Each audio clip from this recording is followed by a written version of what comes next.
Maths నాన్నకు పడ్డ కష్టాలన్నీ మీరు చూసే ఉంటారు. అవును. అంటే చిన్నప్పటి నుంచి మీ ఊహ వచ్చిన కాడ నుంచి ఈవెన్ మీరు జాబ్ చేసుకునే సమయంలో కూడా చూసారు. మరి ఆ కష్టాలన్నీ చూసుకొని కడియం కావ్య రాజకీయాల్లోకి అసలు ఎందుకు అడుగు పెట్టాలని ఆ థాట్ వచ్చింది? ఒకటి మనకి కొంచెం ఇష్టమైన పనులునేవి కొన్ని ఉంటాయి. మనకు అర్థమైపోతది. ఇది మనకి ఎక్కువ హ్యాపీనెస్ ఇస్తుంది. ఇది ఎక్కువ సాటిస్ఫాక్షన్ ఇస్తుంది అనేది. సో, అది ఒక సోషల్ సర్వీస్ అనేది చాలా మనకి ఆత్మ సంతృప్తినిస్తది. బాగా హ్యాపీగా ఫీల్ అయితాం మనం. ఏదైనా ఒకళ్ళకి హెల్ప్ చేసినామంటే, ఆ హ్యాపీనెస్ ఇంక దేనికి గూడా సరిపోదు. అంటే సరితూగదు అంటాం గదా! ఆ టైప్. సో, నాకు ఆ ఫీల్డ్‌లో ఉంటే నేను అందుకే డాక్టర్ తీసుకోవడం గూడా ప్రజలకి ఒక పెయిన్ నుంచి రిలీఫ్ రావడము, వాళ్ళకున్న సమస్యల నుంచి బయటపడేయడం, ఆరోగ్య సమస్యల నుంచి.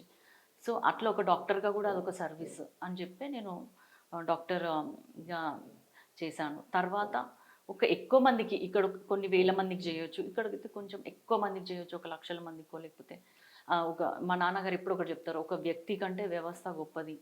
సో, వ్యవస్థకి పనికొచ్చే పనులు చేయాలి గానీ, ఒక వ్యక్తి కోసం మనం ఆగిపోవద్దు. లేదా వ్యక్తి కోసం రికమెండేషన్స్ చేసుడు ఇవన్నీ కంటే కూడా ఒక వ్యవస్థని మనం డెవలప్ చేయాలి, బాగుపరచాలి ఏదో ఒక విధంగా అని అంటారు. సో, అట్లా ఒక వ్యవస్థగా మనము బాగుపరచాలి వాటిని అంటే ఖచ్చితంగా బిగ్గర్ ప్లాట్‌ఫార్మ్ కావాలి. సో, పాలిటిక్స్ అయితేనే బెటర్ అని నేను అనుకున్నాను. ఈ కష్టాలుంటాయి. ఈ కష్టాలనేది ఇగ నేను పెద్ద పట్టించుకోను.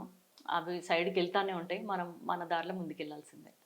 రైట్. అంటే దాదాపు కౌంటింగ్ రోజు గూడా హ్మ్. ఓ బిగ్ ఎల్‌సీడీ స్క్రీన్ పెట్టుకొని ఆల్మోస్ట్ అందరూ ఫ్యామిలీతో కూర్చొని పొలిటికల్ లీడర్స్ ఆల్మోస్ట్ ఎమ్మెల్యేలు అందరూ ఉన్నట్టున్నారు. హ్మ్.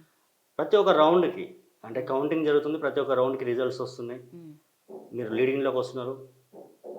ఏమనిపించింది? అంటే నాన్నగారి సంతోషం ఎట్లా ఉండే? మీ హ్యాపీనెస్ ఎట్లా ఉంది? ఒకటి ఏంటంటే మనము ఇది చాలా అంటే డౌట్‌ఫుల్‌గా ఉన్న ఎలక్షన్ అయితే కాదు. మ్యాక్స్ మనకి ఎగ్జిట్ పోల్స్ గానీ, అంతకుముందు గానీ ఇక్కడ కాంగ్రెస్ బలంగా ఉంది. కాంగ్రెస్ అభ్యర్థిగా డాక్టర్ కడియం కావ్య ఖచ్చితంగా 1,00,00,000 మెజార్టీతో గెలుస్తది అని అన్నారు. కానీ అది లైవ్‌గా మనం చూడడం కౌంటింగ్ రోజు అది ఇగ ఏమంటారు ఒక రియాలిటీ అయితుంది గదా! అంతకుముందు ఊహించుకున్న వేరు, రియాలిటీగా అది మనం స్క్రీన్ పైన చూసింది వేరు కాబట్టి ఖచ్చితంగా నేను ఇక్కడ 12 వరకు ఉన్నాను. తర్వాత నేను వెళ్ళిపోయి అక్కడ కౌంటింగ్ సెంటర్‌లో ఉన్నాను కాబట్టి ఇక్కడ ఉన్నంత సేపు గూడా మనకి ఫస్ట్ 8:30కి ఒక 1000 ఓట్లతోటి ఒక వేలేరు మండలంలో లీడింగ్‌లో ఉన్నామని అప్పుడొచ్చింది. సో, అప్పుడు ఫస్ట్ హ్యాపీనెస్ మేము అందరము కొంచెం ఆ హ్యాపీ మూమెంట్ ఎంజాయ్ చేసినాం. తర్వాత ఇక రాను రాను ప్రతి రౌండ్‌లో మనం మెజారిటీ రావడము.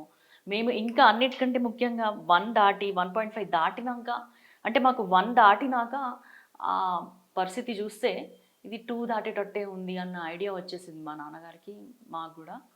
అప్పుడు ఇంకా చాలా ఎక్కువ హ్యాపీగా ఫీల్ అయినాం. ఎందుకంటే అది చాలా డీసెంట్ మెజారిటీ మా కోసం అది. అంటే మమ్మల్ని ప్రత్యర్థులు ఎన్ని రకాలుగా మాట్లాడినా, ఎంత ఘోరంగా అవమానించినా గూడా ప్రజలు వాటిని నమ్మలేదు.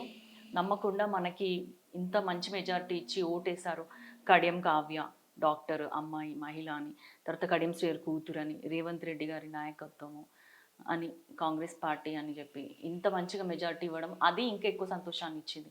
ఆ రోజు మీరు ఇంటర్వ్యూ చేసినప్పుడు కూడా నేను అప్పటికి ఇంకా 1.5 ఎక్స్‌పెక్ట్ చేసిన.